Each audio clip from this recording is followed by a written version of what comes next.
it's still pretty good. I think whoever can go in first might be able to just one-shot someone. I think Aatrox typically builds, he has a lot of HP, but there's enough damage on this side where whoever they can, just CC, they could just one-shot the first target. I think it's a pretty balanced draft across the board, though. Yeah. Like, I love the Braum 5th pick after they decided to go Kaiserel, especially with all the fist fighting that's going to be happening early with melee. To buff you up and still press buttons on you.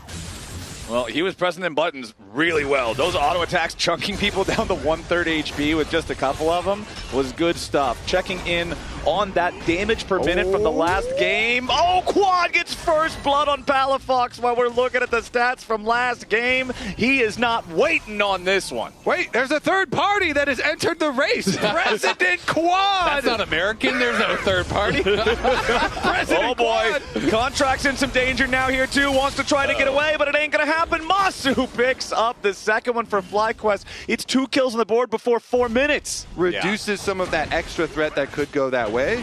This bodes very well for FlyQuest.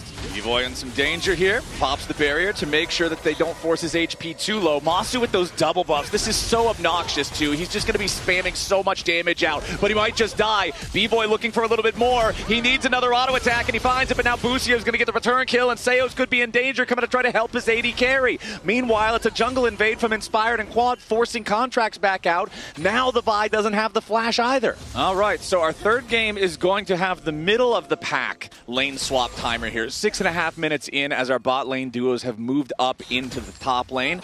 As we'll see if Masu and Busio get caught off guard here by this attempted play in the brush from Shopify.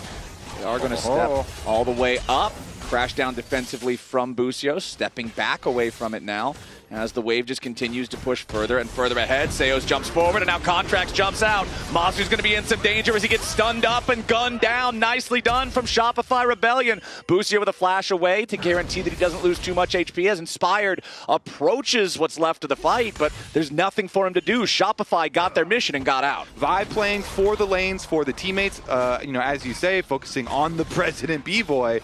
But that does mean they're going to lose out the rest of the map, and Palafox is the next target. Yep, Palafox goes in for the taunt on Quad. He gets him low, but he can't quite get him all the way gone as Busio and Masu swoop in for the extra help. Fudge versus Whippo down here for the bottom lane, and Fudge gets the solo kill with the Aatrox.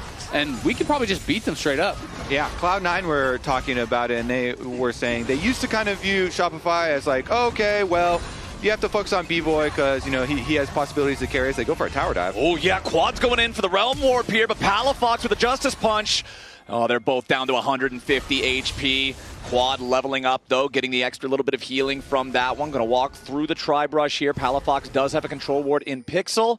He's just going to wait on top of that one for a moment. Does spot out Quad there with the ward, but Contracts is coming in to help his mid laner. Quad, though, make sure it's a 1-for-1. Contracts with the Vi. True Shot Barrage from B-Boy also fired up there to guarantee it. But Quad still gets his man first as B-Boy's under pressure back over here in the mid lane. Masu swooping in there with a Killer Instinct. Busio pops the heal for tempo, but he missed Shattering Strike. Busio still manages to get away, but that was dicey. He wanted to give the kill to his AD carry, that's why. Okay, well now they both got to worry about getting away because Fudge has arrived with wings spread wide, and he'll take Masu out. Another TP. Fudge getting a second kill for this game as now Busio still has to try to escape. Instead, just going to go for the execution here into the tier 2 turret. Yeah, Seos now looking for Inspired. Yeah, he'll tag him there with the Winter's Bite. Commits Glacial Fissure for it as well as Whippo's chasing after Fudge. Inspired, though, first to die. Contracts taking the kill credit, and Fudge turns his attention back over to Whippo. Shopify Rebellion is sending everybody down here, and it's a double kill for Contracts and the Vi. Fudge completely forces Whippo back. Palafox is here. We'll see if they want to try to go for a dive. Palafox does have full health if they want to commit to it. Minion Wave also about ready to crash into the turret, and nobody from FlyQuest is around to help Whippo. There are no teleports that could come in and try to reinforce him, so he's going to have to try to outplay this as he does create a little bit of distance. Will not get pulled back by the Infernal Chains. You got to do what you got to do, You can't start the game at level 100. All right, well, they are starting the game mid lane priority, and pretty much every team likes this. Mid lane priority into move towards the dragon. Okay, there's your engage coming out from Contracts. He wants to commit onto Bwipo, but Bwipo is just fine. Shopify still seeing if there's an angle to fight here as Busio's down to half HP. Fudge goes forward with the Q, does find a little bit of CC here, but Palafox cannot continue marching forward. Now that FlyQuest has brought all the troops, Shopify might be in some serious danger. Palafox come crashing down, but it will not matter. FlyQuest pushing forward. Bwipo leading the charge. B-Boy on the run as Contracts isn't going to get anywhere. It's a 4,000 gold lead for FlyQuest, and they teach Shopify that the hard way. Shopify are unable to get Bwipo, and they are unable to get much afterwards either. That is easy dragon pickup here for FlyQuest, and still keeping the pressure on the tower, and Seos is just dead through the unbreakable. Yep, that's what happens when this hyper-accelerated rise just locks you up with the rune prison. Scared, but nice play. Oh, wow, don't need to be scared. Me and Alan were absolute chuds. The Otacon is the deciding vote. Yeah, it's a neutral party here, you know? Otacon doesn't care.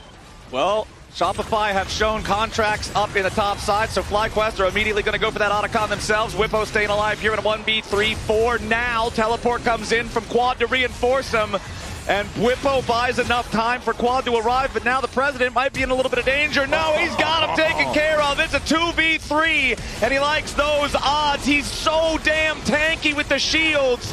FlyQuest will claim the Otacon on the bottom side of the map and win a 2v3 on the top side too. We can call the election now, and I think it's going to fight. Oh! Clean! That reaction! Trundle's pushing mid, Kai'Sa's pushing bot, and look at this reaction time. That is crazy. Yeah. He is not caught shopping. And look at the mini. I was trying to look at the mini map. I think it was Fog of War the whole time. We're back to live. Hold on. There's some violence occurring down here as Busio, Bwipo, and Inspired holding out against a four-man attempt here from Shopify, but as Masu also makes his way in, Bwipo decides to dive in with a public execution magnet storm for the immediate follow-up, and everybody on Shopify is about to die. Triple kill to Masu, and Contracts and Palafox are running the wrong damn way. Masu wants to fly in with a killer instinct to find the kill into Contracts first, but Palafox will die instead. Only Contracts left still running away as Busio and Inspired give full chase, and Quad is in the enemy base the whole time, just pushing down mid. I mean, Quad was running up to that fight, saw they were stomping it so hard they don't need him. He realm warped back to mid lane to push in there, and they have the TP down towards bot from Bwipo. FlyQuest are taking everything. It's going to be an over 13,000 gold lead here at 25 minutes. Take from them everything. They pushed all three lanes. They will grab their Baron and then head to the Dragon afterwards. Nice stuff here. Yeah, Masu as well. I really feel like Kai'Sa in here can do so much. Ezreal doesn't have a very easy time landing skill shots on her, and she can follow up on plays like these effortlessly. Well, that one you just kind of walk through. They're so far ahead. Inspired throws out a pillar there as the wave collides with the tier 3 turret. Seos has to try to get away to some safety as he and B-Boy scramble to defend, but the bottom lane inhibitor turret is going to fall. The inhibitor will go with it shortly thereafter, and FlyQuest just want to end this third game right here, move on to match point. Contracts is wrapping around, but it won't even matter. It's still a 4v5 for Shopify, and they're so far behind. Masu under no serious threat whatsoever as Fudge tries to fight back against Inspired, does get some decent healing, forces the flash, but that's all he'll get before he dies. Palafox finally respawning, but only in time to watch the base and the rest of his team all fall. Busio on the steps of the fountain finds a crash down, dies in the process, but Masu wants to full send it here at the very end as FlyQuest completely destroy Shopify and move on to Match Point Lounge. How does Shopify fix this?